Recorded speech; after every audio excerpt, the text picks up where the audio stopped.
자, 하나님의 복된 말씀 사도행전 21장 좀 깁니다만은 1절부터 우리 14절까지 한 절씩 나누어서 교독하시겠습니다. 제가 먼저 1절 보겠습니다. 우리가 그들을 작별하고 배를 타고 바로 고수로 가서 이튿날 로드에 이르러 거기서부터 바다라로 가서 베네게로 건너가는 배를 만나서 타고 가다가 구부로를 바라보고 이를 왼편에 두고 수랴를 향하여 두루에서 상륙하니 거기서 배의 짐을 풀려 함이러라. 저들을 찾아 거기서 이래를 머물던 그 제자들이 성령의 감동으로 바울더러 예루살렘에 들어가지 말라 하더라. 이 여러 날 지낸 후 우리가 떠나갈새 그들이 다 그 처자와 함께 성문 밖까지 전송하거늘 우리가 바닷가에서 무릎을 꿇어 기도하고 서로 작별한 후 우리는 배에 오르고 그들은 집으로 돌아가니라. 두로를 떠나 항해를 다 마치고 돌레마이에 이르러 형제들에게 안부를 묻고 그들과 함께 하루를 있다가 이튿날 떠나 가이사라에 이르러 7 제자 중 하나인 전도자 빌립의 집에 들어가서 머무니라. 그에게 딸 넷이 있으니 처녀로 이혼하는 자라. 여러 날 머물러 있더니 아가보라 하는 한 선지자가 이들로부터 내려와 우리에게 와서 바울이 때를 가져다가 자기 수족을 잡아매고 말하기를 성령이 말씀하시되 예루살렘에서 유대인들이 이같이 이 띠 임자를 결박하여 이방인의 손에 넘겨주리라 하거늘 우리가 그 말을 듣고 그곳 사람들과 더불어 바울에게 예루살렘으로 올라가지 말라 군하니 바울이 대답하되 여러분이 어찌하여 울어 내 마음을 상하게 하느냐. 나는 주 예수의 이름을 위하여 결박당할 뿐 아니라 예루살렘에서 죽을 것도 각오하노라 하니 그가 고난을 받지 아니하므로 우리가 주의 뜻대로 이루어지다 하고 그쳤노라. 아멘. 아멘. 자, 여러분 옆에 분들과 한번 인사하실 때 말씀을 기대합시다. 한번 인사하시기 바랍니다. 대단히 감사합니다. 지금 사도 바울이 2차 전도여행을 떠나서 빌립보로 또 그 다음에는 베레아로 그 다음에는 데살로니가로 또 데살로니가에서 고린도로 또 고린도에서 아덴으로 그렇게 2차 전도여행을 쭉 했습니다.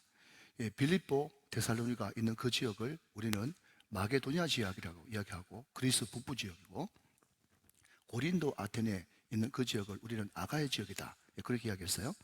그런데 거기서 유대인들이 거기까지 쫓아와가지고 바울을 죽이겠다고 하는 그런 이야기를 듣고 배를 타고 이동하는 것이 아니라 육로를 걸어서 다시 이동해서 어느 시점에서 배를 타고 다시 돌아오는 장면이 오늘 본문의 골자입니다.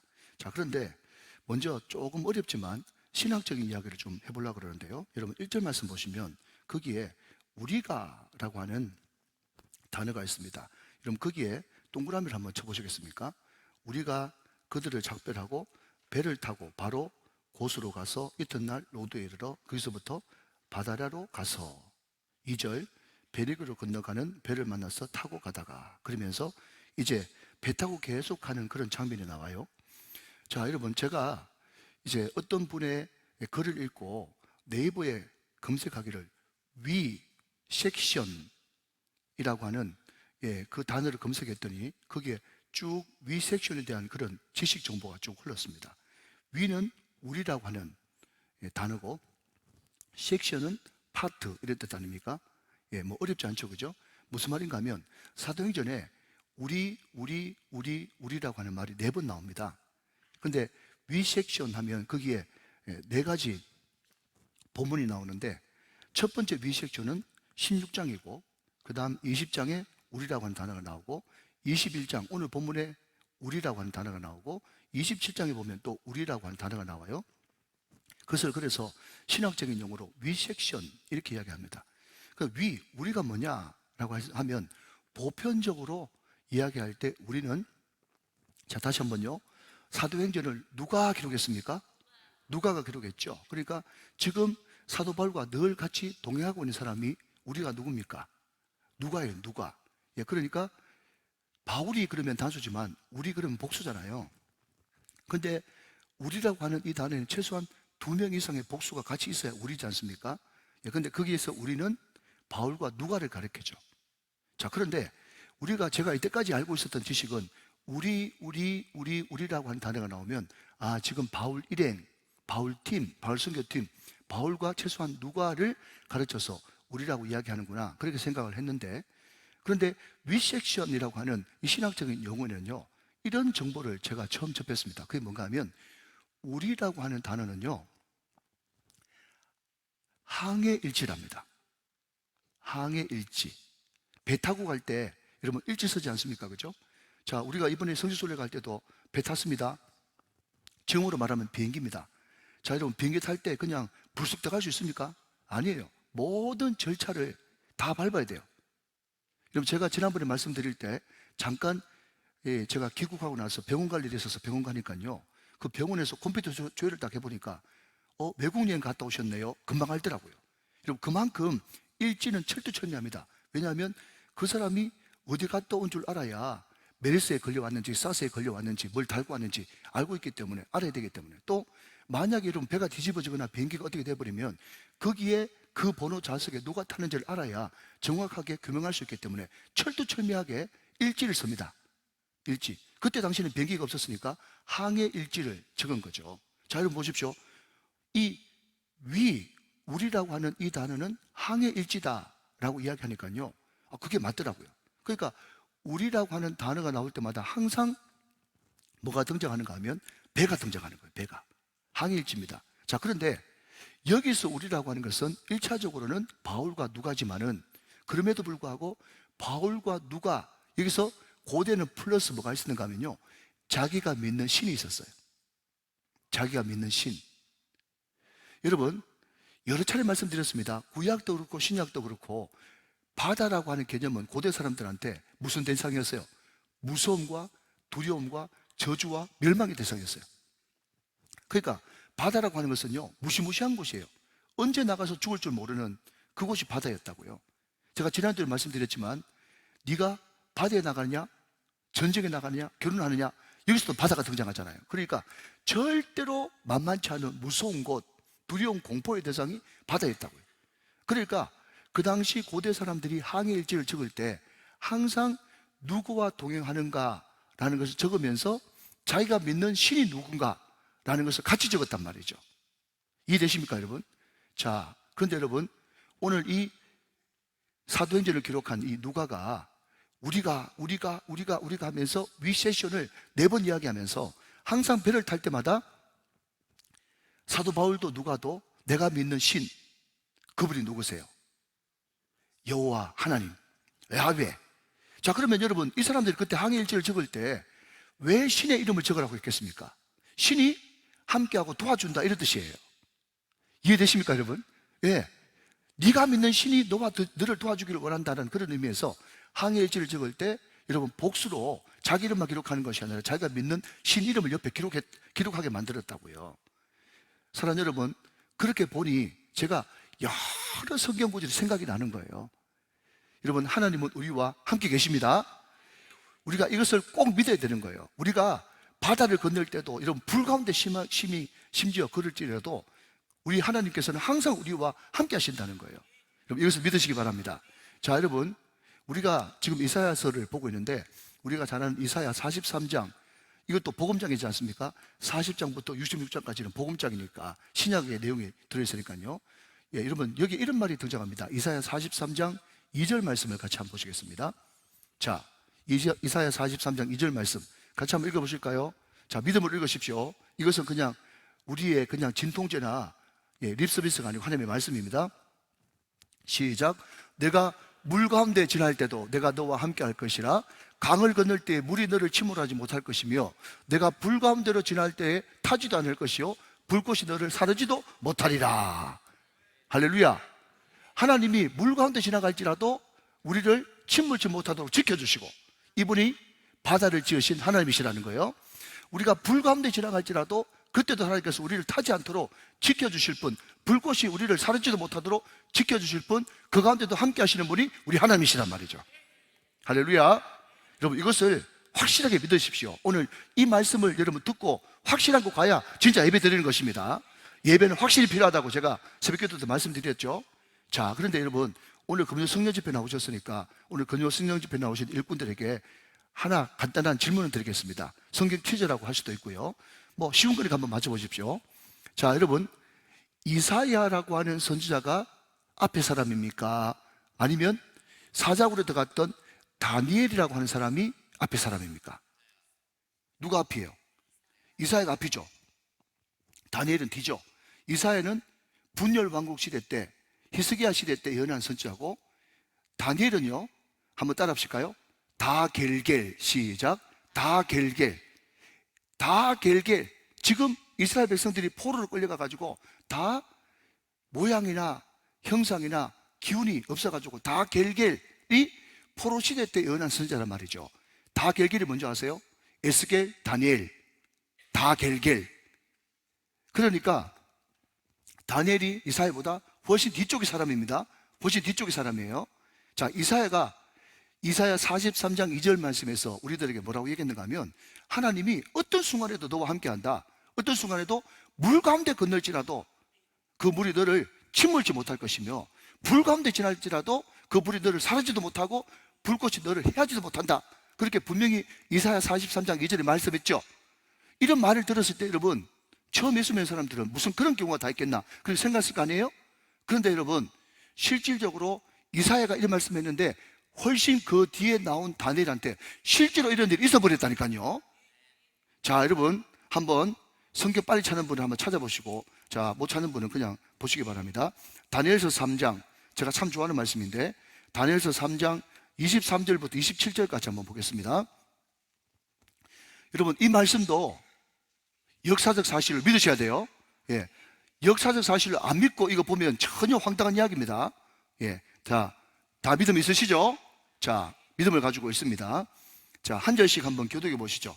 다니엘서 3장 23절부터 27절까지. 자, 믿음 가지고 있습니다. 23절 있습니다. 이 세 사람 사드락과 메삭과 아베느고는 결박된 채 맹렬히 타는, 잠깐만요, 이 이야기는 느부갓네살 왕이 이 두라평지에 신상을 세워놓고, 자기 신상을 세워놓고 여기에 절하지 않는 놈들은 다 불문불에 집어 던진다 라고 하는 이 배경 속에서 이 말씀이 나온 겁니다. 그리 아니하실지라도 우리 안 합니다 해가지고 그 고백하는 바람에 지금 사드락 메삭 아베느고가 지금 불문불에 지금 던져진 그 이야기를 하고 있어요. 이해되시면 아멘. 자, 23절 제가 있습니다. 계속. 맹렬히 타는 풀무불 가운데 떨어졌더라. 실제로 떨어졌어요. 떨어질 뻔하는 게 아니라 떨어졌어요. 24절 읽으세요. 저와 같이 시작. 그때에 느부갓네살 왕이 놀라 급히 일어나서 모사들에게 물어 이르되, 우리가 결박하여 불 가운데 던진 자는 세 사람이 아니었느냐 하니, 그들이 왕에게 대답하여 이르되, 왕이여 옳소이다 하더라. 25절 제가 있습니다. 왕이 또 말하여 이르되, 내가 보니 그 다음 결박되지 아니한 네 사람이 불 가운데 다니는데 상하지도 아니하였고 그 넷째 모양은 신들의 아들과 같도다 하고. 26절 시작. 느부갓네살이 맹렬히 타는 불문불 아기 가까이 가서 불러 이르되, 지극히 높으신 하나님의 종 사드락 메삭 아베느고야, 나와서 이리로 오라 하며 사드락 메삭 아베느고가 불 가운데서 나온지라. 27절 다 같이 있습니다. 총독과 지사와 행정관과 왕의 모사들이 모여 이 사람들을 본즉 불이 능히 그들의 몸을 해하지 못하였고 머리털도 걸리지 아니하였고 그도 빛도 변하지 않았고 불탄 냄새도 없었더라. 아멘. 할렐루야. 여러분, 하나님은요 신이기 때문에 거짓말 못합니다. 거짓말하면 그때부터 하나님이 아니세요. 하나님이 분명히 다니엘보다 훨씬 전에 네가 물 가운데 지나가도 널 침몰지 못시키고 불 가운데 지날지라도 너를 태우지 못할 것이다, 불꽃이 너를 사르지도 못할 것이다 라고 했던 이 약속의 말씀이 다니엘 시대에 그대로 이루어졌습니까? 안 이루어졌습니까? 이루어졌단 말이죠. 그러면 그대로 이루어졌던 이 역사가 여러분 다니엘 시대만 끝나겠냔 말이죠. 우리 가운데도 임하는 줄로 믿으시기 바랍니다. 우리 가운데도 임한다. 그래서 오늘 여러분 이 사도 바울의 여정을 총 한마디로 말씀을 드리면, 고난과 시련 있다. 바울처럼, 누가처럼, 여러분 신라처럼, 디모데처럼 믿음 있는 사람한테도 고난과 여건 핍박은 있다. 복음 전하는데 사단이 여러분 자기 영역을 뺏기기 때문에, 자기 주권을 뺏기기 때문에 목숨 걸고 고난과 핍박과 박해를 한다. 그럼에도 불구하고 환경이 문제가 아니다, 조건이 문제가 아니다. 믿음만 있으면 얼마든지 조건과 환경을 뚫고 승리할 수 있다. 이게 여러분 사도행전에 계속되는, 여러분 거듭 말씀하시는 우리에게 던지는 메시지라는 거예요. 믿으시면 아멘 하시기 바랍니다. 여러분 많은 사람들이 말이죠 기도하는데 그 기도가 어떤 기도인가 하면, 환경을 좀 좋게 만들어 주십시오, 조건을 좀 좋게 만들어 주십시오. 그 기도를 합니다. 그 기도를 하지 말라는 게 아니라 그 기도가 해야 되겠죠. 물론 중요하죠. 그렇지만 여러분, 아무리 환경이 좋고 조건이 좋아도 여러분, 그 환경과 조건이 나를 승리하게 만듭니까? 아닙니다. 여러분, 우리 교회도 그렇지만 여러분, 큰 교회 가면요, 환경 조건 많은 사람들이 너무너무 많아요. 환경 조건들이 어떤 게 있습니까? 여러분, 학력, 돈, 건강, 그 외에도 기타 등등 많은 환경과 조건들이 있죠. 그것을 위해서 우리가 얼마나 간구하고 기도합니까? 그런데 이상한 것은요, 그 많은 돈을 가지고 건강도 있고 또 학력도 있고 애들도 잘 돼 있고 부족한 것이 없는 것 같은데, 당신 지금 평안하십니까? 물어보면요, 대답을 못해. 행복하십니까? 물어보면요, 다 그런 거죠. 그렇게 이야기합니다. 당신은 언제든지 두렵지 않습니까? 그랬더니요, 두려움에 가득 차고 있어요. 그러니까 여러분, 무슨 이야기를 하는 겁니까? 그 환경과 조건이 결단코 우리를 승리하게 하지 못한다는 것입니다. 환경과 조건을 다른 말로 바꾸면 뭐죠? 눈에 보이는 거예요. 그런데 믿음의 세계는요, 눈에 보이지 않는 것입니다. 그래서 여러분, 찬송가 가사는 뭐라고 얘기합니까? 이 눈에 아무 증거 아니 비어도 믿음만을 가지고서 늘 걸으며, 이 손에 아무것도 안 잡히고 여러분 아무 증거가 없다고 할지라도 하나님의 약속 위에 서서 믿음으로 나가면 승리하게 된단 말이죠. 여러분, 우리가 어릴 때 잘 한번 생각해 보세요. 그게 굉장히 그림이고 상징적인 거거든요. 저는 믿음이 조금 들고 나서 제일 먼저 깨달았던 제 깨달음이 뭔가 하면 이런 겁니다. 여러분, 우리 소실적에 요즘에도 그런 거 있나요? 저희 동네는 담벼락 좀 높은 집은요, 항상 담벼락 위에 병 깬 거를 거기에 박아놨었어요. 예, 웃는 분들은 벌써 60 다 돼 가신 분들입니다. 네. 제가 믿음이 딱 들어오고 나서 제일 처음에 너무너무 무서웠던 것은, 그게 상징인데 너무너무 무서웠던 것은요, 담벼락을 높게 만들어 놓고 거기에 깨진 유리병을 막 위에 올려놨단 말이죠. 믿음이 들어가고 나서 제가 어떤 생각이 드는가 하면 너무 무서운 거예요. 아니, 도덕을 우습게 봐도 유분수지. 우리 도둑님들을 여러분 우습게 봐도 유분수지. 그 여러분 담벼락에 그 병 깨진 거 몇 개 놔둔다고 도둑놈이 안 넘어갑니까? 너무 웃긴 행동인 거예요. 그렇지만 여러분, 사람들은요, 눈에 보인 것만 믿기 때문에 그거라도 여러분 박아놔야 마음에 안정감이 드는 거예요. 여러분, 이게 굉장히 깊은 이야기거든. 지금 여러분, 같은 맥락에서 혈압 높으신 분들, 혈압도 대충 좀 재세요. 아침 저녁으로 묵상하듯이 재지 말고. 여러분, 피 뽑는 것도 여러분 족족 뽑아야지. 제가 우연히 TV를 보는데, 우리 시대 때 여러분 정말 책받침 하이틴 스타 오연수라고 하는 사람은요, 뭐 건강검진을 밥 먹듯이 하더라고. 딱 봐도 정상이 아니에요. 딱 봐도 정상이 아니더라고. 그게 왜 그런가 하면 불안해서 그런 거거든요. 자기 자신을 믿는 거거든요. 사랑하는 여러분, 그렇게 한다고 지켜지는 게 아닙니다. 하나님이 지키십니다. 그렇기 때문에 환경 조건 좋게 만들라고 자꾸 생각하지 말고, 조건과 환경이 아무리 안 좋다고 할지라도 우리가 믿음만을 가지고 나가면 그 모든 고난과 핍박과 역경을 얼마든지 뚫고 승리할 수 있다라는 것이 사도행전에서 계속 던지는 메시지란 말이죠.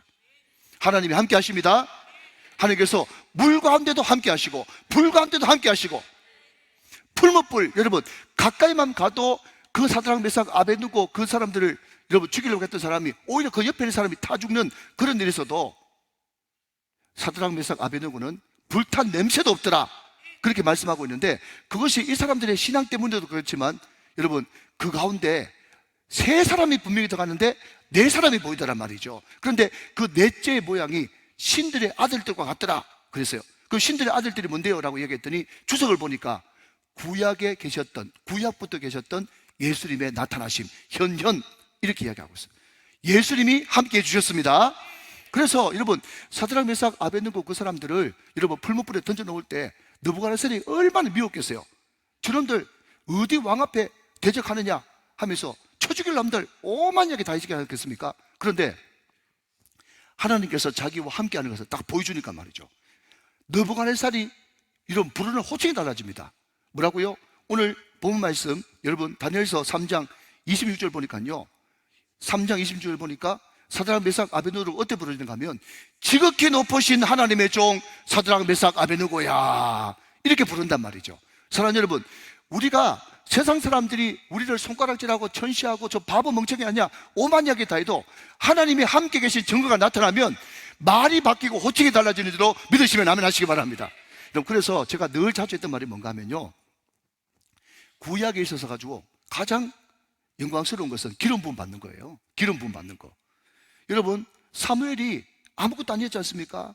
다윗이 아무것도 아니었지 않습니까? 제가 늘 자주 쓰는 말로 다윗은 하카타, 하차는 천한, 말죄예요, 말죄. 오죽했으면 여러분 보십시오.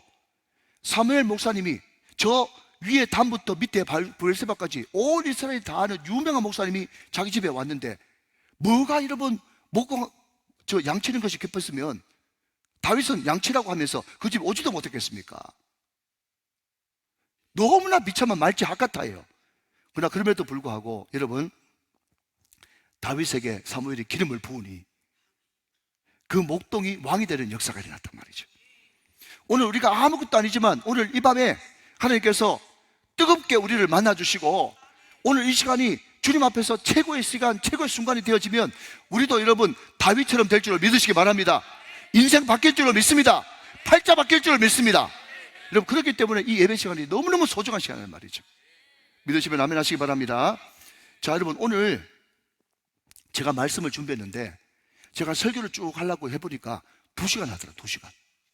여러분, 2시간 설교 듣는 거 여러분 물론 좋겠지만 제가 힘들어서 여러분 오늘 이 본문은요, 오늘과 다음 주 두 번에 나눠서 말씀을 드리는데 다음 주에는 특별히 하나님의 음성과 사단의 음성에 대해서 오늘 본문을 중심으로 그만 딱 띄어서 말씀드리도록 하고 오늘 전반적으로 한번 보도록 하겠습니다. 자, 여러분, 오늘 사도 바울이 급하게 이제 배를 타고 중간에 쉬지도 않고 거침없이 이제 막 달리기 시작합니다. 목적은 예루살렘에 가기 위해서입니다. 그런데 이 사도 바울이 2차 전도여행을 마치고 거침없이 배를 타고 쉬지도 않고 막 가는 그 와중에 대표적으로 겪었던 세 지방이 첫 번째는 두로요, 두 번째는 가이사라요, 세 번째는 예루살렘입니다. 그래서 오늘은 키워드가 두로, 가이사라, 예루살렘, 이 세 가지 주제를 가지고 같이 말씀을 나누도록 하겠습니다. 자, 여러분 3절 말씀 한번 더 보십시오. 3절 말씀. 구브로를 바라보고 이를 왼편에 두고 수리아로 항해하여 두로에서 상륙하니 거기서 배의 짐을 풀려 함이러라. 4절 말씀. 제자들을 찾아 거기서 이래를 머물더니 그 제자들이 성령의 감동으로 바울 들어 예루살렘에 들어가지 말라 하더라 그랬습니다. 자, 여러분, 아시는 분은 아시고 모르시는 분은 모르시는데 여기 두로라고 하는 이 지방이 나오는데 두로와 시돈, 지금의 레바논 지역이죠. 레바논 지역인데 사도 바울은 두로에 가서 복음 전한 적이 없어요. 그런데 사도 바울은 두로라고 하는 그 항구에 머물렀을 때 여러분 제자들을 찾으러 갑니다. 제자들이 있다는 소식을 듣고 제자들을 찾으러 가는 거예요. 여러분, 이렇게 생각하죠. 많은 사람들이, 또 특별히 심리학자들이 사도 바울은 일 중심의 사람이다. 그러니까 이 두로와 시돈이 뭔가 하면요, 페니키아 문명이거든요. 그러니까 로마의 문명과 여러분 맞짱을 뜰 만한 그 당시 가장 흥행했던 문명이 페니키아 문명이에요. 그러니까 거기에 얼마나 구경할 것이 많고 얼마나 여러분 문화가 융성했겠습니까? 그리고 사도 바울은요 고린도에도 갔습니다. 고린도에도 많죠, 볼 게. 가봤지만 우리가 여러분 아테네도 볼 게 많죠. 신전부터 시작해가지고 볼 게 많지 않습니까? 그러나 그럼에도 불구하고 사도 바울은요 그거보다 더 문화를 즐길 줄 몰라서 그런 게 아니라 사도 바울은 복음에 완전히 사로잡힌 사람이기 때문에 문화를 즐길 줄 모르는 사람이 아니라 복음이 더 귀해가지고 사람을 찾으러 다니는 거예요. 얼마나 공감이 되는지. 그럼 제가 늘 제 입으로 하는 말이 뭔가 하면 나는 꽃보다 사람이 아름다워. 어디서 많이 들어봤던 것 같은데 꽃보다 사람이 아름다워. 그러니까 여러분 심리학자들은 사도 바울이 일 중심의 사람이다 라고 이야기했지만 저는 엄밀하게 성경적으로 이야기하자면 사도 바울은 일 중심의 사람이 아니라 사람 중심의 사람이었고 관계 중심의 사람이었어요. 왜? 사람을 만나야 역사가 일어나고 사람을 만나야 변화되기 때문에 그렇습니다. 하나님이 우리를 찾아오시고 예수님이 사개를 찾아오듯이 우리가 그 사람에게 여러분 변화를 일으키고 역동을 일으키고 우리가 가지고 있는 예수님의 에너지를 전해주기 위해서는 사람을 찾아가야 되는 것입니다. 먼저 찾아가는 사람이 리더인 줄로 믿으시기 바랍니다. 자, 그런데 여러분 궁금합니다. 예, 물어봐죠. 뭐가 궁금한가 하면 사도 바울이 이때까지 두로라고 하는 동네에 가본 적이 없는데 그러면 왜 어떻게 두로에 제자들, 여러분 제자들이라고 하는 표현을 아무나 안 쓰거든요. 예, 믿는 사람들 위에 제자들이거든요. 제자들은 굉장히 어느 정도 성숙해 있고 예수님께 헌신되어 있는 사람을 제자들이라고 부르는데 그러면 제자들이 어떻게 생겼을까? 그게 궁금하지 않습니까? 궁금해요. 자, 여러분 그런데 항상 칼빈이 이야기하기를 그냥 추측해가지고 물론 고대 문헌을 가지고 어떤 고대 자료를 가지고 그것을 추측하는 것도 있을 수 있겠지만 가장 1차적으로 가장 확실한 방법의 성경 해석은 성경으로 성경을 해석하는 것이다 라고 이야기를 했습니다. 자, 그러면 여러분 이 두로가 과연 복음이 전해지는 그런 루트가 어디였는가 라는 것을 찾아보니까 여러분 마태복음 11장 21절 말씀을 한번 같이 보시겠습니다. 자, 마태복음 11장 21절. 이 마태복음 11장 21절의 이 배경이 뭔가 하면 예수님께서 자기 고향이었던 나사렛에 가니까 거기서 복음 전하는데 자기 고향 사람들이 안 믿어요. 그러면서 고향 사람들이 안 믿는 모습을 보면서 한탄하셔서 하시는 말씀입니다. 자, 여러분 마태복음 11장 21절 말씀 같이 한번 읽어보시죠. 시작. 화 있을진저 고라시나, 고향을 가리키는 거예요. 화 있을진저 베세다야, 고향을 가리키는 거예요. 너에게 행한 모든 권능을 그 다음 두로와 시돈에서 행하였더라면 그들이 벌써 베옷을 입고 죄에 앉아 회개하였으리라. 두로와 시돈 얘기 나오네요. 그러니까 사도 바울은 두로에 간 적이 없지만 두로에 누가 가셨다? 우리 예수님이 가셔가지고 짧게 그 이방인들에게 복음을 전한 것이 있단 말이죠. 그 복음 전했을 때 그 보메 씨가 두로에서 떨어져 가지고 거기에 이미 예수 믿는 제자들이 있는 거예요. 제자들이 그 사람들에게 복음을 전했단 말이죠. 자, 그러면 여러분 방금 제가 말씀드렸듯이 사도 바울은 한 번도 두로에 가본 적이 없어요. 그 제자들이 있다고 할지라도 그럼에도 불구하고 사도 바울에게 있어서 그 제자들은요 초면입니다. 초면. 제 말이 맞죠? 따라오고 계시죠? 초면인데 거기서 1회를 머물었어요. 자, 여러분 하나님께서 우리들에게 정말 뚜렷한 비전과 꿈, 사도 바울의 뚜렷한 비전과 꿈이 뭐죠? 예루살렘에 가는 거. 나중에 말씀드릴게요. 예루살렘에 내가 반드시 가야 된다. 모든 사람들이 다 말린다 할지라도 내가 반드시 예루살렘에 가야만 된다. 가야만 되는 이유가 있어요. 좀 이따 말씀드리겠습니다. 그런데 그럼에도 불구하고 하나님께서 스탑 머물러 세울 때가 있단 말이죠. 사랑하는 여러분, 이것을 엑스트라 타임이라고 그래요. 내가 전혀 예상치 못했던 시간. 우리는 인생을 살면서 내가 아무리 뚜렷한 꿈과 비전을 가지고 있어도 하나님께서 머물게 하는 시간이 있어요. 내 뜻대로 안 되는 시간이 있어요. 그때 왜 내가 이 뚜렷한 비전과 꿈을 가지고 가는데 왜 시간이 자꾸 지체되고 내 뜻대로 안 되냐 하면서 자꾸 여러분 원망하고 불평하지 말고 그때 사도 바울처럼 하나님께서 남는 시간을 주시면 그때도 뭘 하라? 그때도 사람 만나서 전도하거나 양육하라. 이것이 하나님께서 우리에게 던져주시는 교훈이란 말이죠. 자, 그 제자들과 만났습니다. 계속해서 한번 읽어보도록 하겠습니다. 4절부터 계속하겠습니다. 제자들을 찾아 거기서 1일을 머물더니 그 제자들이 성령의 감동으로 바울들어 예루살렘에 들어가지 말라 하더라 그랬습니다. 제가 다음 시간에 말씀드리겠지만 오늘 두루에 있는 제자들도 또 빌립의 딸들도 또 아가보라고 하는 그런 여선지자도 계속해서 가지 말라 라고 이야기를 했습니다. 그런데 사도 바울은 내가 핍박과 환난이 기다리고 있다는 걸 아나? 그러나 그럼에도 불구하고 나의 생명조차 아깝지 않고 가겠다라고 얘기합니다. 여러분, 그러면 이 성령은 비겁한 성령이고 저 성령은 비겁한 용기 있는 성령이요? 그게 아닙니다, 여러분. 둘 다 같은 성령이에요.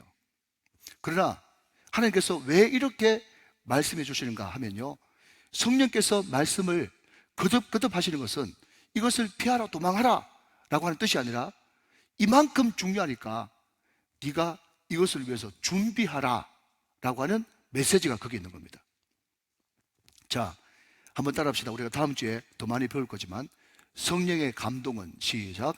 성령의 감동은 피하라고 주신 것이 아니라 시작. 피하라고 주신 것이 아니라 준비하라고 주신 것이다. 시작. 준비하라고 주신 것이다. 아멘이십니까? 네. 피하라고 주신 것이 아니라 준비하라고 주신 것이에요. 자, 여러분, 어떤 고3이 있는데 고3이 하나님 이번 대입시험 꼭 합격할 수 있도록 도와주십시오, 그렇게 막 기도했는데 하나님께서 그렇게 기도하는 우리 고3 아이의 그 기도가 너무 가상해가지고 하나님께서 감동하시기를 이번 수능은 어려울 것이다, 그런 감동이 왔어요. 이번 수능은 어려울 것이다. 근데 진짜 어려워요. 자, 틀린 게 아니에요. 그러면 이번 수능은 어려울 것이다 라고 만약에 주님께서 말씀하셨다 그러면 여러분, 중요한 것은 하나님의 음성, 다시 말하면 계시도 중요하지만 해석이 더 중요하고 적용이 더 중요하거든요. 자, 그러면 이번 수능 어려울 것이다 라고 하나님께서 말씀하셨는데 해석을 어떻게 했는가 하면, 그러면 올해 시험 치지 말란 말인가? 이렇게 해석해버리면 어떡하겠어요? 여러분, 제가 이 강단에서 이야기하니까 너무 무섭죠? 그런데 지금 한국교회 여러분 소위 말하는 예언 사역자로 가는 사람들이 이런 식으로 해석해버린다니까요. 여러분, 우리는 어쩔 수 없이 고백할 수밖에 없는 것이, 지금부터 여러분, 내가 태어날 때부터 지금 이 순간까지 세상에 꽉 찌들려서 살았어요. 그래서 부인할 수 없습니다. 부인하지 마십시오. 우리도 지금도 여러분 교회 문 밖에만 나가면 세상에 수많은 것들이 나를 계속 마치 물처럼 공기처럼 싸고 있기 때문에 우리는 자칫 정신 놓치면 세상의 문화, 세상의 사고방식으로 돌아가 버린다니까요. 관성의 법칙에 의해 가지고. 자, 여러분, 중요한 것을 한번 물어봅시다. 성령께서 두로의 제자들에게, 빌립의 딸들에게, 또 아가부라고 하는 선지자에게 잘못 말씀하신 겁니까? 아니면 적용을 잘못한 겁니까? 적용을 잘못한 거예요. 뭐 때문에 적용 잘못했습니까? 라고 물어보신다면 인간적인 정, 이것을 인정이라고 그래요. 인정 때문에 해석을 잘못한 것이에요. 성령께서 잘못 말씀하신 건 아니고, 아시겠습니까? 그러니까 여러분, 주는 그리스도시요 살아계신 하나님의 아들입니다라고 하는 멋진 신앙 고백을 했는데도 예수님께서 그 고백을 들으시고 펄쩍 뛰면서 기뻐하시면서 비로소 자기가 순환받을 것과 부활할 것을 이야기했는데, 그 이야기를 듣자마자 또 베드로가 관성의 법칙에 의해 가지고 자기 습관대로 돌아와가지고 절대로 그런 일 없습니다, 내가 가만히 있지 않을 것입니다 라는 엉뚱한 인간적인 방법으로 해석을 해버린다니까요. 제가 이렇게 흥분하는 이유는 여러분이 그렇게 잘못하고 있다는 것이 아니라 저도 여러분도 거기서 자유로울 수 없다는 것을 이야기하는 것이에요. 사랑하는 여러분, 주의 음성은요, 듣는 것도 중요하지만 해석하는 것도 중요하고 순종하는 것도 중요합니다. 그 해석에 있어서 가장 중요한 키포인트는 뭔가 하면 자기 부인이며 내면의 동기 점검입니다. 내면의 동기 점검. 자, 아무튼 그 제자들이 절대로 올라가면 안 됩니다, 큰일 납니다, 사도 바울 당신이 살아가지고 있으면 더 많은 교회 개척할 수 있고 더 많은 설교할 수 있는데 가면 되겠습니까? 죽을 뻔면 뭐합니까? 라고 이야기했지만 사도 바울은 그것을 거절하고 계속 자기 길을 갑니다. 자, 그리고 전혀 일면식이 없는 그 사람들 상대로 말씀을 나누었습니다. 그러고 나서 여러분, 이런 일이 벌어집니다. 자, 여러분 5절 6절을 봅니다. 5절 6절. 이 여러 날을 지낸 후 우리가 떠나갈 때 그들이 다 그 처자와 함께 성문 밖까지 전송하거늘 우리가 바닷가에서 무릎을 꿇어 기도하고, 6절, 서로 작별한 후 우리는 배에 오르고 그들은 집으로 돌아가니라 그랬습니다. 자, 여러분, 지금 두로에서 만난 이 제자들은요, 처음 보는 제자들이에요. 그렇지만 일주일 동안 말씀을 나누는데, 일주일만 말씀을 나눴을 뿐인데 정말 진한 성도의 교제를 나누는 것을 보게 됩니다. 여러분, 여러분들이 사도행전 20장을 읽으셨다면 이 장면이 기억나실 겁니다. 자, 여러분 한 장 앞으로 넘겨서 여러분 사도행전 20장 36절부터 38절까지 한번 보시겠습니까? 사도 바울이 에베소 교회 장로님들을 밀레도라고 하는 곳에 불러가지고 서로 작별하고 있는 장면입니다. 자, 36절부터 38절까지. 이 말을 한 후 무릎을 꿇고 그 모든 사람들과 함께 기도하니 다 크게 울며 바울의 목을 안고 입을 맞추고 다시 그 얼굴을 보지 못하리라 한 말로 말미암아 더욱 근심하고 배에까지 그를 전송하니라 그랬습니다. 자, 여러분, 제가 말씀드리고 싶은 것은요, 에베소는 근 2년 반 3년 있었습니다. 3년 동안 말씀을 두라노 소원에서 늘 날마다 모여서 말씀을 강론하고 전했으니 얼마나 영적으로 교감이 갔겠습니까? 이제 예루살렘 들어가면 잡혀가지고 그때부터 이제 죄인의 신분으로 지낼 21장부터 28장까지는 이제 죄인의 신분으로 지내거든요. 다시는 못 만날 것을 생각해가지고 자기가 3년 동안 피땀을 흘리면서 말씀을 가르쳤던 그 장로님들이 너무 보고 싶은 거예요. 그래도 어떻게 하든지 예루살렘에 빨리 가야 될 이유가 있기 때문에 에베소에 잠시 들러도 좋으려만 그 근처에 있는 미레도까지 오라 그래가지고 거기서 눈물의 작별을 합니다. 3년 동안 말씀을 전했기 때문에 이것은 충분히 가능하리라고 보는데, 제가 말씀드리고 싶은 것은 여러분, 복음이라는 것이, 말씀이라는 것이 얼마나 우리를 치밀하게 하는가 하면요, 두로에 있는 그 제자들은 일주일 동안 머물면서 말씀을 전했을 뿐인데, 자, 여러분, 그냥 제 의도를 한번 따라와 주시기 바랍니다. 에베소 교회 그 장로님들 이별하는 거하고 두로의 그 제자들 이별하는 거하고 비슷해요, 비슷해요? 비슷하잖아. 주님 안의 사랑이 이렇게 뜨겁습니다. 여러분, 이번에 우리가 터키 그리스 성지순례를 갔다 왔는데요, 우리가 터키에서 만난 그 가이드가 너무 여러 가지 일들로 마음이 분주하고 너무너무 피곤해 보이더라고요. 이야기를 나중에 들어보니까 엄마 아버지 돌아가시고 집이 안양에 있는데 그거를 자기가 관리를 해야 된대. 자기 오빠는 미국에 있대. 또 자기 집은 조지아주에 있대. 수시로 터키 내려와야 된대. 그러니까 여러분, 얼마나 그 인생이 복잡하고 피곤하겠어요. 그래서 제일 처음에는요, 그냥 눈이 꺼벙해가지고 너무너무 피곤한 찌들린 그런 얼굴로 우리를 만났는데요, 우리가 6일 같이 있었습니까? 6일 같이 있는데 우리가 버스 탈 때마다 예배드리고 기도하고 찬양 부르고 계속 하나님의 은혜 가운데 머물렀거든요. 그런데 하루 지나고 나서 얼굴이 또 달라지고, 이틀 지나고서 또 달라지고. 여러분, 저는요, 마지막 헤어질 때 축복송 불러줄 때 그냥 밝은 노래 불러주지, 때로는 너의 앞에, 얼마나 여러분 서글픕니까?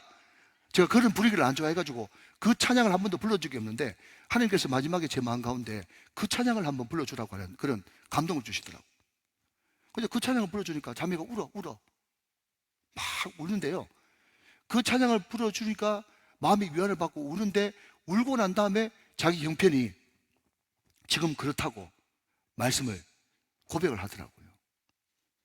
여러분, 그 짧은 1회 동안, 6일 동안에 사람이 완전히 달라지고 그냥 한 가족이 된 것처럼 우리가 믿는 사람들끼리 만나서 믿음 안에서 교제하면 놀라운 역사가 일어나는 것입니다. 여러분, 이게 영적 스파크라는 것이 얼마나 대단한지 몰라요. 여러분, 다 설명 못합니다. 자, 여러분, 볼펜 있는 분들은 성경 구절 하나 적어놔 보십시오. 사무엘상 19장 23절 이하의 말씀입니다. 사무엘상 19장 23절 이하의 말씀. 띄우지 말고요. 띄우지 말고. 네, 기왕 띄웠으니까 23절만 한번 읽어봅시다. 제가 한 절만 읽고 설명해 드릴게요. 자, 사무엘상 19장 23절 말씀. 자, 같이 한번 읽어보셔요. 시작. 사울이 라마나요스로 가니라 하나님의 영이 그에게도 임하시니 그가 라마나요스에 이르기까지 걸어가며 예언을 하였다. 그랬어요. 무슨 이야기인가 하면요, 이스라엘의 가장 큰 선지자, 영권의 사람은 사무엘입니다.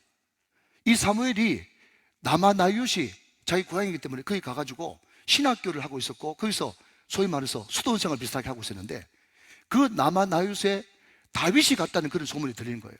여러분, 사울은요, 어느 순간 하나님을 잊어버리고 오직 자기의 지상과제는 다윗 잡아 죽이는 것 아니겠습니까? 그래가지고 다윗이 라마나요스에 숨었다고, 그러니까 다윗도 믿고 사무엘도 배운 거예요. 그래서 여러분, 전령을 보냅니다. 전령 군인 아니겠어요, 그죠? 군인을 보낸다는 말은 뭔가 하면 해코지 하려고 보내는 거죠. 그런데 전령을 보냈더니 그 라마나요스에 등장하고 사무엘이 가까이 가는 순간에 막 예언을 하면서 성령 받아버렸네. 그래 와가지고 여러분, 죽이지는 못하고 엉뚱한 소리 하는 거예요. 사울이 머리 끝까지 화가 나가지고 두 번째 전령을 또 보냈는데, 두 번째 이 전령에게도 또 예언이 임했어요. 그러니까 사울이 무슨 이런 등신들이 다 있나 싶어가지고 자기가 직접 가가지고 내가 사무엘도 가만두지 않고 다윗도 가만두지 않겠다 하면서 자기가 직접 칼을 들고 라마나요스 가는데 자기도 예언하고 와다닥 와다닥 난리가 났다는 거예요. 사랑하는 여러분, 영적인 사람과 교제하면 이런 역사가 일어나는 줄 믿으시기 바랍니다. 우리 목장이 바로 그런 목장이 돼야 된단 말이죠. 사도 바울이 다시 한 번 더 이 제자들의 예언을 들으면서 피하라고 하는 그런 감동을 받지 않고, 하나님께서 또 거듭거듭 나한테 준비시키는구나 하면서 바울도 유익을 얻고 거기는 제자들도 유익을 얻는 그런 역사가 어디에서? 두로에서 일어났단 말이죠. 사랑하는 여러분, 우리 교회가, 우리 목장이 거룩한 영적인 두로가 다 되시기를 주 예수 그리스도의 이름으로 축원합니다. 할렐루야. 자, 여러분, 한 걸음 더 나가서 이제는 가이사라라고 하는 지방으로 한번 떠나보도록 그렇게 하시죠. 자, 여러분, 7절 말씀입니다. 두로를 떠나 21장 7절. 항해를 다 마치고 돌레마에 이르러 형제들에게 안부를 묻고 그들과 함께 하루를 있다가 8절. 이튿날 떠나 가이사라에 이르러 7 지사 중 하나인 전도자 빌립의 집에 들어가서 머무느니라. 자, 여기까지 한번 읽어봅시다. 근데 여러분, 이것을 그냥 읽으면 아무것도 아닌데요, 너무 기가 막힌 일이에요. 뭐가 기가 막히냐? 복음이 예수 안에서가 기가 막힌 거예요. 여러분 잘 들어보십시오. 제가 왜 이런 이야기를 하는가 하면요, 여러분, 이 빌립이 누굽니까? 네, 하고 형제 감사해요. 예, 예. 너무 열정적으로 말씀 듣고 있는데 제가 별로 못 보던 인물인데, 네, 은혜 많이 받으세요. 감사합니다. 자, 여러분, 이 빌립이 누군가 하면요, 스데반하고 동료 빌립입니다. 초대교회 7 집사 가운데 여러분 가장 두각을 드러냈던 두 인물이 빌립과 스데반. 스데반과 빌립이지 않습니까? 근데 이게 왜 여러분 엄청난 사건인가 하면, 지금 빌립이 왜 사마리아를 갔다가 지금 그것이 계기가 돼가지고 가이사를 살고 있습니까? 결국 예루살렘 교회에 핍박이 일어나가지고, 예루살렘 교회에 엄청난 환란이 일어나가지고 디아스포라 다 흩어졌죠. 그래서 가까이는 여러분 사마리아 가고 멀리는 안디옥까지 갔지 않습니까? 그게 흩어진 유대인들 디아스포라 아닙니까? 그죠? 그때 누구 때문에 흩어졌는데요? 바울 때문에 흩어진 거예요. 바울이 핍박했지 않습니까? 그 전에 인물은 시작 사울이라고 하는 바울. 그러면 여러분, 그 바울, 사울이라고 하는 바울 때문에 누가 죽었는가 하면요, 자기 가장 친한 친구 스데반 죽었어요. 20년 만의 만남입니다. 빌립과 바울의 20년 만의 만남. 제가 최근에 여러분 그 외국 가가지고 인터넷 뉴스를 잠깐 보니까 5년 만에 만남 있더만은. 네, 여러분들은 신령과 진정으로 말씀과 기도에만 전무하니까, 예, 윤석열 대통령과 조국 대표가 5년 만에 만났다는 그 뉴스를 못 보셨던 모양인데, 예, 5년 만에 만났는데 얼마나 어색합니까? 그죠? 예, 그게 예수 없는 사람의 만남이에요. 서로 막 원수같이 생각하는 거예요. 그냥 악수는 하지만. 그런데 이 만남은 말 그대로 원수 같은 만남이 돼야 되거든요. 왜냐하면 바울 때문에 자기 친구, 자기 동료, 가장 자기 아끼는 사랑하는 사람 스데반 죽었잖아요. 그런데 기가 막힌 건요, 바울이 빌립 집에 머문다는 사실. 이것을 가지고 여러분 거창한 말로 표현하면 역사적인 화이다. 역사적인 화이다. 이렇게 이름을 부르고 싶어요. 누구 때문에 이렇게 됐습니까? 누구 때문에요? 복음 때문에. 누구 때문에? 복음 때문에. 복음은요, 원수까지도 하나 되게 만드는 능력입니다. 복음 하나 있으면요, 영원한 적도 없고 영원한 동지도 없고 온전히 하나 되게 할 수 있는 능력이 복음인 거예요. 여러분, 우리가 진짜 복음을 안다 그러면, 여러분, 목사가 제일 설교하기 어려운 설교가 뭔가 하면요, 여러분, 물질 설교고요, 원수 사랑하고 용서하는 설교를 제일 하기 힘듭니다. 여러분, 그 중에 여러분 하나 더 덧붙이는 게 있다면 제가 이번 주에 해야 될 가정설교예요. 가정설교. 그러니까 물질 설교, 용서라고 하는 설교, 가정설교, 이게 자신도 자유롭지 못하기 때문에 정말 하기 어려운 설교거든요. 그런데 중요한 것은요, 여러분 보십시오, 전혀 여기에 관계없이 사도 바울이 빌립 집에 가가지고 거기서 자기의 모든 간증을 풀어놓으면서 복음 안에서 하나 되는 역사가 일어나지 않습니까? 얼마나 대단한 것입니까? 사랑하는 여러분, 복음은요, 국경을 초월합니다. 원수지간을 초월합니다. 이념을 초월합니다. 사상을 초월합니다. 그게 복음의 능력입니다. 그런데 어느새 빌립도 계속 주님 안에서 성장했고, 또 바울도 믿음 안에서 성장해가지고, 여러분, 제가 볼 때 제가 이 집에 타임머신을 타고 신방 가보니까요, 밤새도록 복음 이야기를 하는 거예요. 복음 이야기를. 그런데 사람이 또 가끔씩 가다가 우스갯소리를 해야 창문이 나지 않습니까? 빌립 집사님이 뭐라고 이야기하는가 하면, 사도 바울한테 네 그때 스데반 죽이고 핍박하는 바람에 네 죽이고 싶었는데, 그때 네가 핍박해주는 바람에 사마리아로 가가지고 사마리아 교회가 개척됐다. 그때 네가 핍박해주는 바람에 또 광야로 쫓겨나가지고 이디오피아 내시 만나는 바람에 이디오피아에 복음이 전해지고, 지금도 이디오피아에 가면 꼽튀기라고 하는 기독교가 창궐합니다. 아프리카에서 몇 안 되는 예수 믿는 기독교 국가예요. 그러면서 실실 비꼬면서 네 그때 핍박해 주는 바람에 고맙대, 네 그때 내 못 살게 해주는 바람에 고맙대 하면서 밤새도록 여러분 그 핍박받으나 그러나 그럼에도 불구하고 승리한 이야기를 하는 거예요. 여러분, 사도 바울도 내 그때 네 핍박해가지고 나는 옛날에는 사람을 죽인 사람이었으나 하나님 이름으로 사람 죽인 사람이나 내가 이렇게 변화되었다. 변화돼가지고 나는 복 받은 줄 알았는데 내가 그때 다메섹 동상에서 빚 잘못 버는 바람에 인생 빼려가지고 내가 예수를 위해서 죽을 고생하고 이렇게 왔는데 그럼에도 불구하고 고난과 핍박이 이게 날 죽일 수 없더라. 믿음이 있으니까 믿음 가지고 다 승리하고 되더라. 그 이야기를 여러분 서로 밤새도록 했다는 이야기 아닙니까, 여러분? 사랑하는 여러분, 빌립이 간증한다면 무슨 간증이 있겠습니까? 고난과 핍박 가운데도 믿음 가지고 승리했다. 아멘? 사도 바울이 여러분 할 이야기가 뭐 있겠습니까?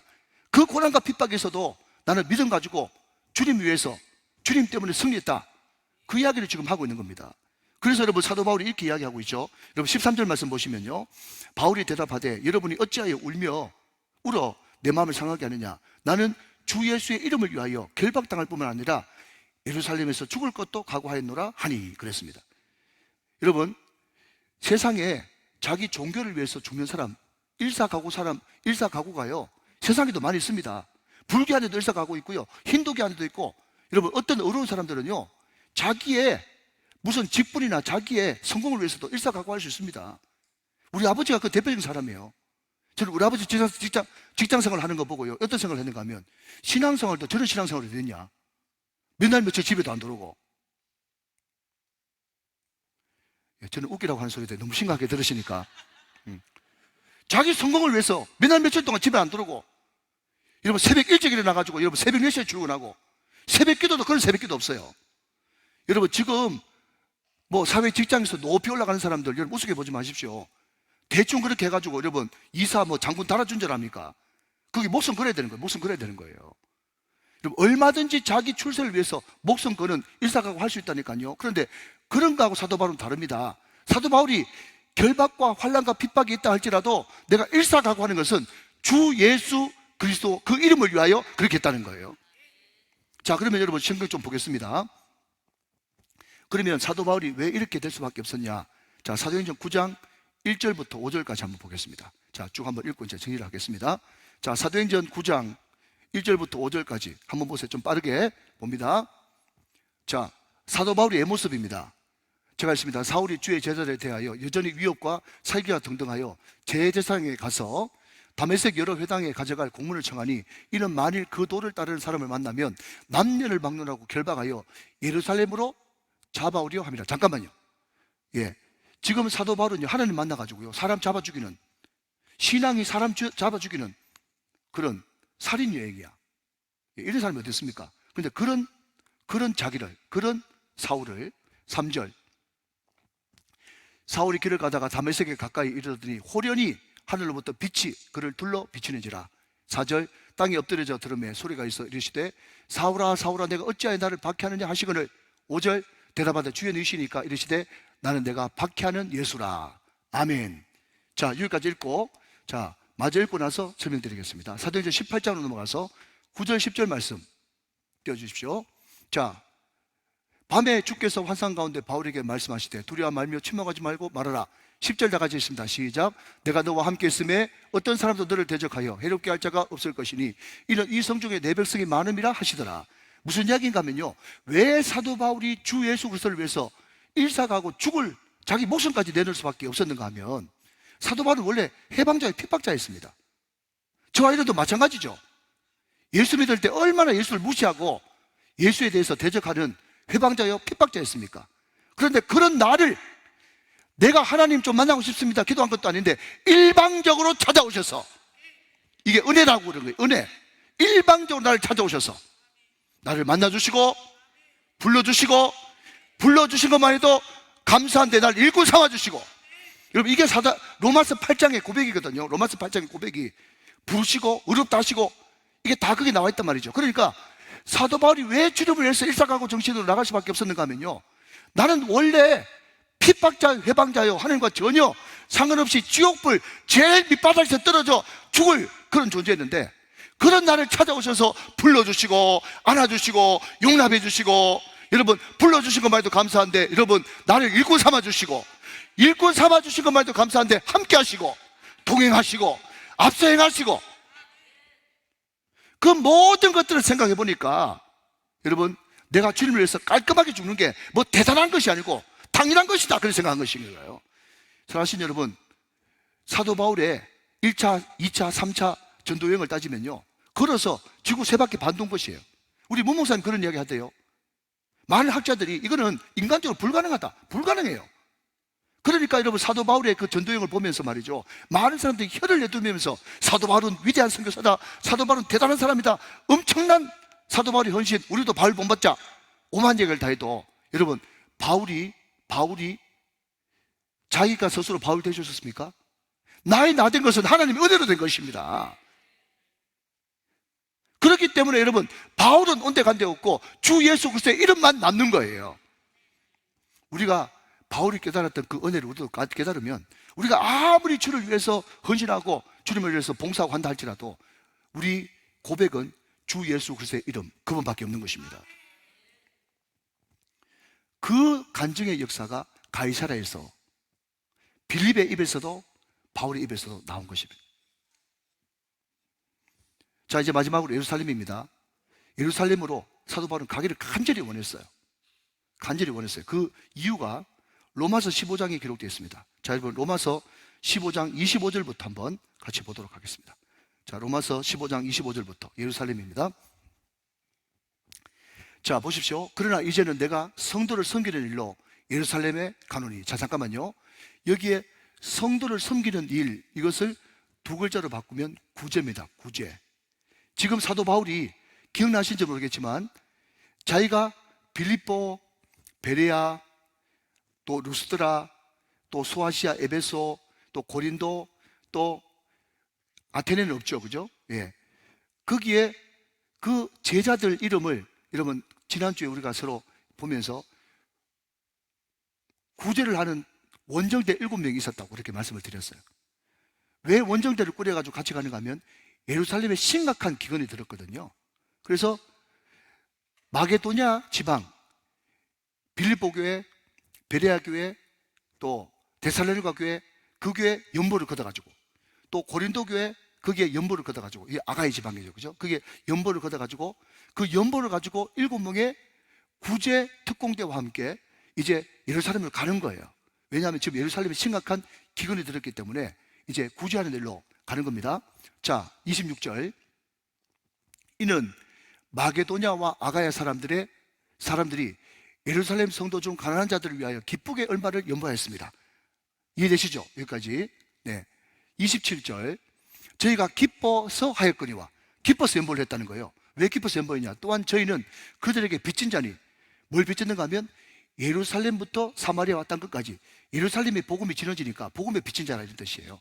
빚진 자니, 만일 이방인들이 그들의 영적인 것을 나누어 가졌으면 육적인 것으로 그들을 섬기는 것이 마땅하니라. 이해되시죠? 그죠? 우리가 복음을 받았기 때문에 어려울 때 우리가 물질로 섬기는 것은 마땅하다 그랬어요. 그러면서 28절 말씀에 사도 바울이 예루살렘 가는 목적을 뚜렷하게 이야기하고 있습니다. 자, 보십시오. 첫째, 그러므로 내가 이 일을 마치고, 첫 번째, 내가 이 일을 마치고, 이 일이 뭡니까? 예루살렘에 구제금 갖다 주는 거, 이 일을 마치고, 두 번째, 이 열매를 그들에게 확정한 후에, 이것은 뭔지 잘 모르겠어요. 조금 방금 뒤에 살펴보겠습니다. 두 번째, 이 열매를 그들에게 확정한 후에, 그 다음 세 번째, 너희에게 들렀다가, 지금 로마서니까 너희는 누굽니까? 로마 교회에 다시 구제하는 거 다 빼고 무슨 열매를 가진 다음에 너희에게 로마 교회에 들렀다가 스바나로 가리라. 이게 네 번째예요. 스바나가 뭡니까? 그 중에 그때 지중해 땅끝에 있었던 스페인, 그게 땅끝이라고 생각했거든요. 스바나로 가리라. 이게 로마 교회 성도들한테 쓴 편지입니다. 자, 지금 내가 예루살렘 교회로 가고 있는데, 그죠? 가려고 하고 있는데, 고린도에서 지금 로마 교회 성도들한테 편지를 쓰지 않습니까? 첫 번째, 일을 마치고, 일을 마치게 뭐라고요? 예루살렘 구제금 전해주고, 두 번째, 이 열매를 그들에게 확정한 후에, 이게 뭔지 모르겠어요. 세 번째, 너희에게 들렀다가, 로마 교회에 들렀다가 스페인까지 가겠다. 이게 사도 바울의 프로젝트였단 말이죠. 자, 그러면 과연 여러분, 이 열매를 확정한다는 게 뭐냐? 왜 그렇게 사도 바울이 구제금을 가지고 말 그대로 미친 듯이 예루살렘 교회로 가야만 했던가? 여러분, 그게 오늘 보면 21장 17절부터 있습니다. 자, 이것만 살펴보고 마치도록 하겠습니다. 17절부터 봅니다. 드디어 바울이 예루살렘에 이르니 형제들이 우리를 기꺼이 영접하거늘. 예루살렘에 도착하니까 예루살렘 교회 리더들, 그게 담임 목사님이었던 야고보와 장로님들이 기꺼이 영접했어요. 자, 분위기가 좋죠? 18절, 그 이튿날 바울이 우리와 함께 야고보에게 들어가니 장로들도 다 있더라. 거기에 담임 목사님이 있었던 게 아니라 그때 엘더들이 다 거기 있었어요. 19절, 바울이 무난하고 하나님이 자기의 사역으로 말미암아 이방 가운데서 하신 일을 낱낱이 말하니, 선교 보고를 낱낱이 말했어요. 어디? 모교인 예루살렘 교회에 낱낱이 말했어요.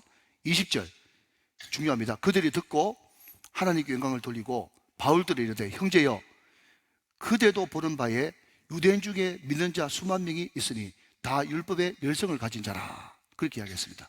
자, 여러분, 이제 앞으로 제가 조금 나서 1, 2분만 설명하고 마치겠습니다. 무슨 이야기인가 하면요, 이 당시 지금하고는 전혀 이런 문화가 다릅니다. 이 당시 유대인들이, 또 유대인의 전통한 랍비들이 일어나가지고 제일 먼저 여러분 기계적으로 했던 세 가지 감사기도가 있어요. 첫 번째, 이방인으로 태어나지 않은 것을 감사합니다. 두 번째, 여자로 태어나지 않은 것을 감사합니다.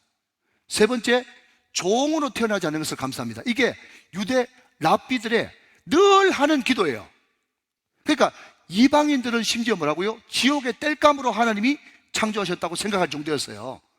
그런데 왜 유대인들이 사도 바울이 가는 곳마다 잡아 죽이려고 했는가 하면, 이 엄청난 율법과 복음을 지옥 땔감 개돼지들한테 자꾸 전해가지고 교회 세우고 하니까 미워 죽는 거예요. 미워 죽는 거예요. 자, 그런데 중요한 것은 그 이방인 교회, 지금 어떤 교회? 빌립보 교회, 베레아 교회, 데살로니가 교회, 고린도 교회, 그죠? 그러니까 그 윗지방은 마게도냐, 밑에는 아가야. 예, 말씀드렸죠, 이런 차례.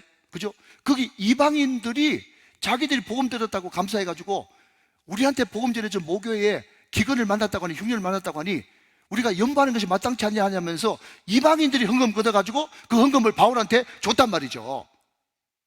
이것은 여러분 북한교회 성도들이 미국교회 성도들한테 헌금하는 것보다 더한 일이에요.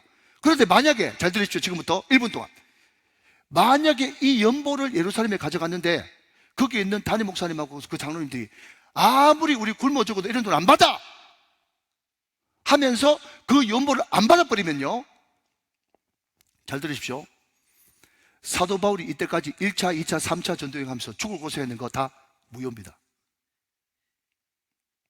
아시겠어요? 사도 바울이 이때까지 새가 빠지고 고생한 그 모든 것이 다 무효라고, 무효. 그리고 영원히 이방인과 유대인들은 합쳐지지 못합니다. 사도 바울이 얼마나 이름 빨리 가고 싶었을까요? 얼마나 떨리는 마음으로 갔을까요? 그런데 각구의 노력 끝에 여러분 한 번도 안 쉬고 미친 듯이 달려와가지고, 여러분 두로에, 가이사라에 드디어 예루살렘 딱 도착해가지고 사도 바울이 정말 두렵고 떨릴 마음으로 거기 담임 목사님하고 장로들 앞에 서가지고 선교 보고를 하는데, 그 사람들이 기꺼이 환영하고 그 연보를 기쁨으로 받아들이고 사도 바울에게 형제여, 형제여 이렇게 부르는데, 여러분들은 사도 바울이 사역할 때 사도권 때문에 얼마나 여러분 공격당하고 모함당하고 손가락질 당했는 거 안 겪어보니까 여러분들이 형제라고 하는 이 단어에 눈물이 안 나는 거예요. 근데 사도 바울은요, 너무너무 고생하면서 가는 곳마다 사도권 때문에 시달리고 고생하고. 왜? 누가 공인해 준 사람이 있어야 되는데 공인해 준 사람이 아무도 없어. 공인해 준 사람이. 그런데 거기에는 야고보 담임 목사님, 장로님들이 그 선교 보고를 다 듣고 하나님 앞에 영광을 돌리고 형제여 하면서 사도 바울이 확 그러니까 이때까지 자기가 하는 모든 수고가 헛된 것이 아니고 이것이 다 하나님께서 함께 하신 열매구나 라는 것을 확정한 후에 로마로 가서 스바냐까지도 가려고 한다, 그런 뜻이에요. 할렐루야, 할렐루야. 여러분, 이게 역사적인 사건 아닙니까? 역사적인 사건. 그러니까 여러분 설교를 들을 때도, 여러분, 우리가 성경 말씀을 들을 때도 정말 그 현장 안에 깊이 들어가가지고 그때 그 문화와 그 사도 바울의 마음을 깊이 이해한 상태에서 왜 사도 바울이 이렇게 미친 듯이 다시 백을 하지? 그 이유를 몰랐는데 사도 바울에게 이런 급한 일이 있었단 말이에요. 첫 번째, 예루살렘 교회 어려울 때 빨리 가서 구제해야지. 그 마음이 첫 번째. 두 번째, 내가 죽도록 생명 바쳐가지고 이방을 위해서 선교했는데 이 이방 선교가 정말 예루살렘 모교회에 그것이 절대로 헛된 일이 아니고 하나님께 사신 일이라는 것을 확증받고 싶은 그 열매가 있어야 되니까. 그리고 정말 그 선교하는 과정에서 사도권 때문에 너무너무 고생했는데 그 예루살렘 교회 그 목사님과 장로님들이 하나님이 자기가 형제가 되고 사도가 됐다는 것을 인정해주는 그 엄청난 열매, 그것을 빨리 보고 싶어가지고 사도 바울이 그렇게 여러분 쉬지 않고 달렸던 것입니다. 이것도 모르고 사람들은 사도 바울이 일중심 아니가 담즙질 오만 소리 다 하는데 정신이 소리 없는 소리예요, 정말. 그럼에도 불구하고 사도 바울이 그렇게 할 수 있었던 것은 주 예수 그리스도의 이름 때문에. 그분이 정말 죄인 중에 계속 나를 만나주시고, 만나주신 것만 해도 감사한데 은혜 주시고, 은혜 주신 것만 해도 감사한데 나를 일꾼 삼아주시고, 일꾼 삼아주신 것만 해도 감사한데 가는 곳마다 함께 하시고 도와주시고 말씀하시고 지켜주시고, 그 생각하니까 나의 나 된 것은 오직 하나님의 은혜로 된 것입니다. 오직 은혜밖에 없단 말이에요. 은혜밖에. 이렇게 최선을 다해서 헌신한 사도 바울에게 결국 하나님께서는 정말 그 모든 것의 속을 알아주면서 이 순간 최고의 시간, 최고의 순간을 허락해 주신 것입니다. 할렐루야.